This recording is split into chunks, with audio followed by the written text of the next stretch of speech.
بسم اللہ الرحمن الرحیم۔ انسان اس کی نشانیوں کو جاننا چاہے، سمجھنے کے لیے شوق ہوتا ہے انسان کو، تو کن نشانیوں سے پہچانے کہ لیلۃ القدر کی فلاں رات تھی؟ شیخ محمد بن صالح العثیمین رحمہ اللہ تعالی روایات کو جمع کرنے کے بعد چند نشانیوں کا تذکرہ کرتے ہیں۔ لیلۃ القدر کی چند نشانیاں ہیں۔ سب سے پہلی نشانی قوت الاضاءہ والنور فی تلک اللیلہ، اس رات روشنی کچھ انوکھی سی ہوتی ہے، لیکن یہ روشنی شہر میں آپ اس کا اندازہ نہیں کر سکتے، یہاں تو لائٹنگ بھی بہت ہوتی ہے۔ اس روشنی کا اندازہ وہ کر سکتے ہیں جو لوگ شہر میں نہیں، صحرا میں ہیں، بادیہ دیہاتوں میں ہیں، جہاں لائٹنگ نہیں، وہاں اس رات کی روشنی یا نور کا اندازہ کیا جا سکتا ہے۔ دوسری نشانی الطمأنینہ،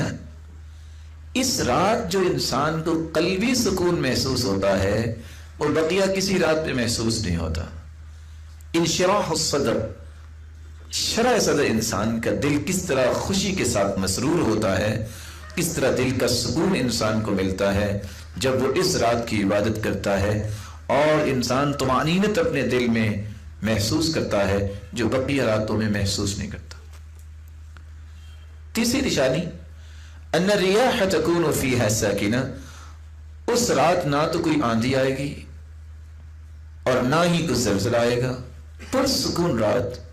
ہوائیں بھی رکی ہوں گی، معمولی جس طرح انسان زندگی میں کبھی محسوس کرتا ہے کہ آج رات کتنی اچھی ہوا اس انداز سے تھی کہ وہ ہوا بھی تھی اور کوئی شور و غل بھی نہیں تھا، اور کتنی پرسکون اور پرسرور تھی، وہ کیفیت اللہ تعالیٰ اس رات میں پیدا کرتے ہیں جو بقیہ راتوں میں نہیں ہوتا۔ بلکہ عبداللہ ابن عباس رضی اللہ تعالیٰ عنہ نے یہ الفاظ استعمال کیے ہیں جو ابن خزیمہ کی روایت ہے، لیلۃ القدر لیلۃ سمحہ، یہ رات بہت ہی پرسکون اور پرکیف رات ہوتی ہے، طلقہ، بالکل آزاد رات، کوئی گھٹن نہیں، کوئی تنگی نہیں، بلکہ انسان کو انتہائی شرح صدر نصیب ہوتا ہے،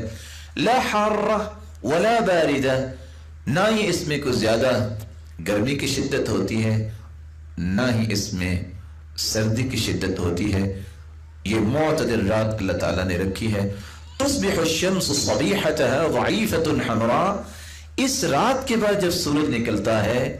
ضعیفۃ حمراء، اس کی سرخی بہت کمزور ہوتی ہے، شعاعیں نہیں ہوتی، سفیدی ہوتی ہے۔ چوتھی نشانی، بعض دفعہ رب تعالیٰ نے ایک لوگوں کو خواب میں یہ دکھا بھی دیتے ہیں، جیسا کہ بعض صحابہ کو بھی دکھایا گیا تھا، اور جیسا کہ اللہ کے رسول صلی اللہ علیہ وسلم کو بھی خواب میں دکھا دیا گیا تھا کہ یہ لیلۃ القدر کی رات ہے۔ پانچویں نشانی، اس رات میں قیام کرنے کی لذت پورے رمضان کی راتوں کی لذت کے مقابلے میں بہت زیادہ ہوتی ہے۔ ابی بن کعب رضی اللہ تعالی عنہ نے ایک چھٹی نشانی بیان کی ہے، اور وہ کہا کرتے تھے وواللہ، اور اللہ کی قسم، انی لأعلم ای لیلۃ ہی لیلۃ القدر، میں جانتا ہوں کہ لیلۃ القدر کی رات کون سی رات ہے۔ کیسے جانتے ہیں؟ التی امرنا بها رسول اللہ صلی اللہ علیہ وسلم،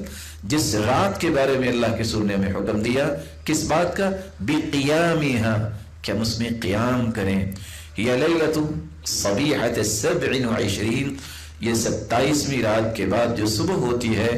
اور اماراتها،